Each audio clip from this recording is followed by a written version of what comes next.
Hello everyone, so today we are going to do the chapter 9 of science class 9 matters in our surrounding के multiple choice question answers जिन्हें हम MCQs भी कहते हैं। ये paper में बहुत काम आते हैं, ये पेपरों के लिए बहुत ज़रूरी है। तो आइए फर्स्ट क्वेश्चन से स्टार्ट करते हैं। Which one of the following sets of phenomenon would increase on raising the temperature? मतलब इसमें पूछा गया है कि इसमें क्या बढ़ेगा अगर टेम्परेचर भी बढ़ेगा।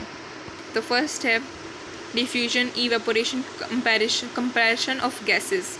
D evaporation, compression of gases, solubility. C evaporation, diffusion, expansion of gases. या फिर D evaporation, solubility, diffusion, compression of gases. तो इसका आंसर है C, evaporation, diffusion and expansion of gases. Explanation देखिए।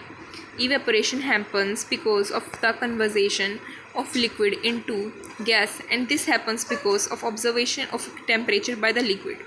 तो इसमें कहा गया है कि इवेपोरेशन क्यों होती है जब लिक्विड गैस के अंदर बदल जाता है, और ये क्यों होती है? Absorption of temperature by the liquid. जो लिक्विड है वो अपने अंदर जो गैस का टेम्परेचर है उसको एब्जॉर्ब करता रहता है और वो हीट में बदल जाती है और फिर वो गैस में बदल जाती है। Hence rise in temperature increase the rate of evaporation। इसलिए जो टेम्परेचर में राइज होगा वो इवेपोरेशन को भी बढ़ाएगा। Rise in temperature increase the kinetic energy of particles and gases। Expand on rise in temperature। Rise in temperature increase the kinetic energy of particle। मतलब है जो अगर हम टेम्परेचर किसी चीज़ का तापमान बढ़ाएंगे तो वो काइनेटिक एनर्जी भी बढ़ाएगा उस पदार्थ की, पार्टिकल की। And gases expand on rise in temperature, और गैसेस भी एक्सपेंड होंगी, दूर दूर जाएंगी, राइज होगा जब टेम्परेचर में। Increased kinetic energy of particles also increases diffusion. अगर काइनेटिक एनर्जी बढ़ेगी तो डिफ्यूजन भी बढ़ेगा। सो सेकेंड क्वेश्चन देखिए। Seema visited a natural gas compressing unit and found that the gases can be liquefied under specific condition of temperature and pressure. Seema एक natural gas compressing unit के पास जाती है और पाती है कि gas can be liquefied, gas को लिक्विड में भी बदला जा सकता है अंडर स्पेसिफिक कंडीशन, कुछ नियमित या फिर निश्चित कंडीशंस के अंदर, ऑफ टेम्परेचर एंड प्रेशर, जैसे कि टेम्परेचर या फिर दबाव और या फिर तापमान। While sharing her experience with friend she got confused. जब उसने ये बात अपने दोस्तों को बताई वो खुद ही कन्फ्यूज हो गई। Help her to identify the correct set of condition. उसको हमें बताना है करेक्ट सेट ऑफ कंडीशन। तो ए है low temperature low pressure, B high temperature low pressure, C low temperature high pressure, और D high temperature high pressure. तो इसका answer क्या है? इसका आंसर है C, low temperature high pressure. Explanation देखिए। Low temperature reduces the kinetic energy of particles, high pressure reduces intermolecular space। Both these kind conditions help in turning a gas into liquid। तो इसमें कहा गया low temperature से kinetic energy भी किसी particle की कम हो जाती है, और अगर हम हाई प्रेशर करेंगे तो उसका काइनेटिक एनर्जी भी बढ़ेगा। तो high pressure reduces intermolecular space, तो उनका इंटरमोलिकुलर स्पेस है उनको कम कर देती है। Both this condition help in turning a gas into liquid. अगर किसी भी गैस के पार्टिकल्स के अंदर, मैटर के पार्टिकल्स के अंदर स्पेस कम होगा तो वो जितना कम स्पेस होगा उतनी ही वो पास पास आएंगे। इसलिए अगर वो बहुत ज़्यादा दूर दूर हैं तो वो गैस हैं, अगर थोड़ी पास हैं तो लिक्विड, और बहुत ज़्यादा पास हैं तो solid. So let's move on to our third question जो है the property of to flow is unique to fluids. जो फ्लो होने की, बहने की प्रॉपर्टी है वो फ्लूइड्स के पास यूनिकता है उनके अंदर। Which one of the following statements is correct. इसमें से हमें बताना है कि कौन सी स्टेटमेंट सही है, करेक्ट है। तो A only gases behave like fluids, सिर्फ गैसेस ही फ्लूइड्स की तरह बिहेव करती हैं। Second, gases and solids behave like fluids. C gases and solids behave like fluids, और D only liquids are fluids. तो ये बहुत ईजी क्वेश्चन है, ये तो सबको पता होगा।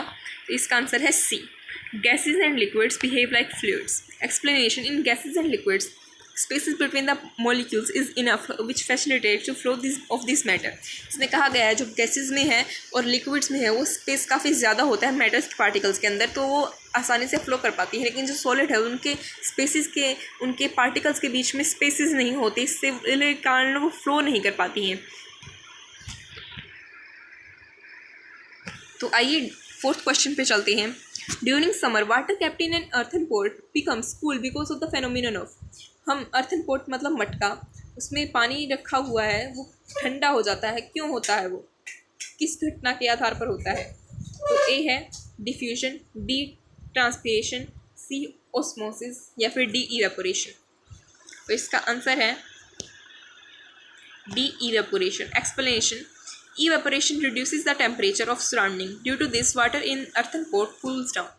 evaporation इसका आंसर है। और एक्सप्लेनेशन देखिए, evaporation reduces the temperature. evaporation temperature को कम कर देती है जो उस अर्थन पोट की सराउंडिंग है, इसके कारण वो पानी ठंडा रहता है। आइए फिफ्थ क्वेश्चन की तरफ मूव करते हैं। फिफ्थ क्वेश्चन है a few substances are arranged in the increasing order of forces and of attraction between their particles. Which one of the following represents a correct arrangement?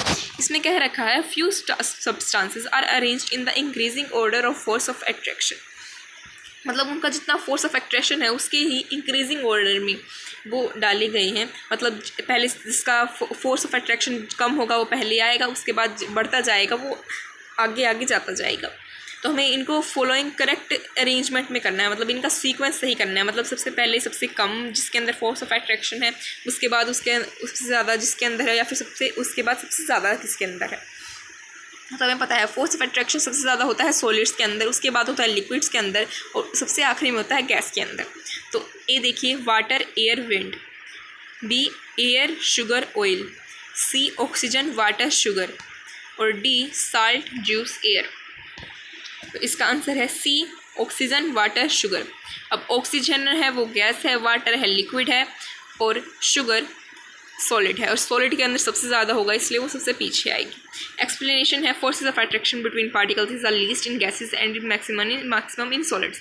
मतलब वो सबसे कम gases के अंदर होता है और सबसे ज़्यादा सॉलिड के अंदर। आइए अगला क्वेश्चन देखते हैं। On converting 25 degree Celsius, 38 degree Celsius and 66 degree Celsius to Kelvin scale, the correct sequence of temperature will be। हमें इनको सेल्सियस में है उनको केल्विन में बदलना है, तो हमें पता होना चाहिए कि 273 है। अब देखिए अब जो 273 है, अब इसमें हम जो है ना ये इसमें प्लस करते जाएंगे तो ये हमारा केल्विन निकल जाएगा। अब देखिए ए है 290 केल्विन, 311 केल्विन एंड 39 केल्विन, इनको हम करेंगे तो ये आ जाएगा। तो इनको सीक्वेंस में लगाया है तो हमारा आ गया। Seventh, choose the correct statement of the following. हमें इसमें ट्रू फॉल्स है, मतलब सबसे सही वाली कौन सी है हमें वो देखनी है। A conversion of solid into vapours without passing through the liquid state is called. मतलब सॉलिड का सीधा ही गैस में विदाउट पासिंग थ्रू, मतलब लिक्विड का उनके ना बदलना और सीधा ही वेपर बदल जाना, उसको वेपराइजेशन कहते हैं। तो ये तो सबको पता होना चाहिए कि ये बिल्कुल गलत है। और B conversion of vapours into solid without passing through the liquid state is called sublimation. Conversion of vapours into solid मतलब वेपर्स का लिक्विड में ना बदलना, सीधा ही सॉलिड में बदल जाना सब्लिमेशन कहा जाता है। तो वो हाँ सही है। C conversion of vapours into solid without passing through the liquid state is called freezing. मतलब कन्वर्जन ऑफ वेपर्स का सीधा ही सॉलिड में बदल जाना, मतलब गैस के पार्टिकल्स हैं उनका सीधा ही बर्फ़ में बदल जाना फ्रीजिंग कहलाता है। और D conversion of solid into liquid is called sublimation. Conversion of solid का लिक्विड में क्या है बदलना सब्लिमेशन। ये तो हमको पता है, ये तो बिल्कुल नहीं होएगा। इसका आंसर है सही B conversion of vapours into solid without passing through the state is called sublimation.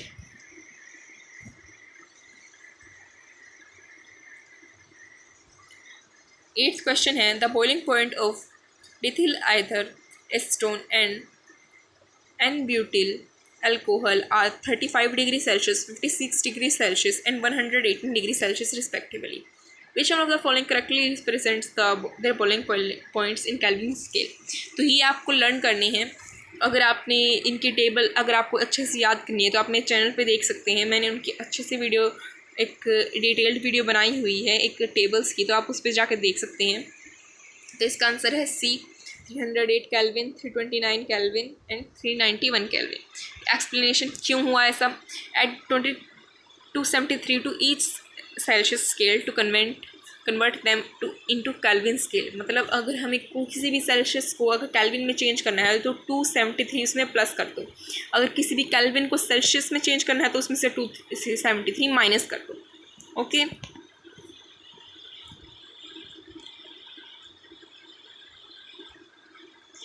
Ninth है which condition out of the following will increase the evaporation of water. किसमें इवेपोरेशन ऑफ वाटर इंक्रीज होएगा.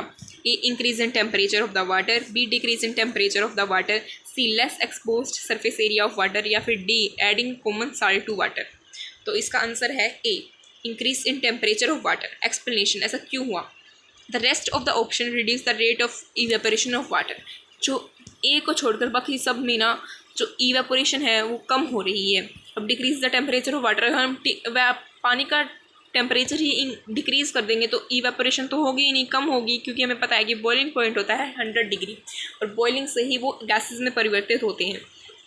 सी है इसमें less expose surface area of water. अगर हम उसको बंद करके रख दें तो वो बदलेगा ही नहीं. अगर हम उसको बंद कर दें तो मान लो हमने किसी पतीले के ऊपर उसमें पानी है, उसमें हमने प्लेट ढक दी तो प्लेट के ऊपर ही लग जाएगा सारा पानी, तो नहीं बन पाएंगे, उसकी इवेपोरेशन नहीं हो पाएगी उसमें. और D adding common salt to water. Adding common salt, अगर हमने किसी भी वाटर में कॉमन साल्ट ऐड कर दिया या मतलब सिंपल साल्ट ऐड कर दिया जिसमें कोई भी मतलब दूसरे मटेरियल्स मिनरल्स नहीं मिले हुए हैं तो वो इवेपोरेशन कम करता है. ये बहुत ज़रूरी बात है. अगर हमने वाटर में कॉमन साल्ट ऐड कर दिया तो वो इवेपोरेशन में कम होती है. इसलिए सबसे सही है increase the temperature of water. अगर हम वाटर का टेम्परेचर बढ़ा देंगे तो वो जल्दी जल्दी गैस में परिवर्तित होगा. आखिरी क्वेश्चन देखते हैं. In which of the following conditions the distance between the molecules of hydrogen would increase. Distance हमें बताना है. Molecules of hydrogen gas would increase. Increasing pressure on hydrogen contained in closer container, B some hydrogen gas leaking out of the container, C increasing the volume of the container of hydrogen gas या फिर D adding more hydrogen gas to container without increasing volume of the container. तो इसका second and third. Second some hydrogen gas leaked out of the container और third increasing the volume of the container of hydrogen gas. explanation ऐसा क्यों हुआ. increase pressure in to adding more hydrogen gas to container without increasing the volume of container will be reduce the intermolecular distance. मतलब अगर हम hydrogen में अगर हम pressure increase कर देंगे हाइड्रोजन गैस में to the container without increasing the volume, अगर हम उसकी वॉल्यूम कम नहीं करेंगे प्रेशर तो उसमें इंटरमोलिकुलर डिस्टेंस बहुत ही कम हो जाएगा. मान लीजिए हमने कहीं कुछ थोड़ी सी जगह में हमने कुछ भी पानी डाल दिया तो अगर हम उसका स्पेस हम उसमें और भी पानी डालते जाएंगे और वो पानी बहुत ही जगह कम होगी और पानी ज़्यादा होगा तो वो पानी बाहर आने लग जाएगा. उनका जो आपस में डिस्टेंस है वो बहुत कम हो जाएगा. अब जैसे कि हमने बहुत सारी बॉल्स हैं एक डब्बे में रख दी, अगर उसमें बहुत सारी बॉल्स डालते ही जाएंगे तो उन बॉल्स के बीच में डिस्टेंस बहुत ज़्यादा कम हो जाएगा. तो इसी के कारण ये हमने इसका आंसर आया है सी. तो अगर आप ऐसी भी वीडियोज़ और देखना चाहते हैं तो मेरे चैनल को सब्सक्राइब कर दीजिए और मिलते हैं अगले वीडियो में. बाय.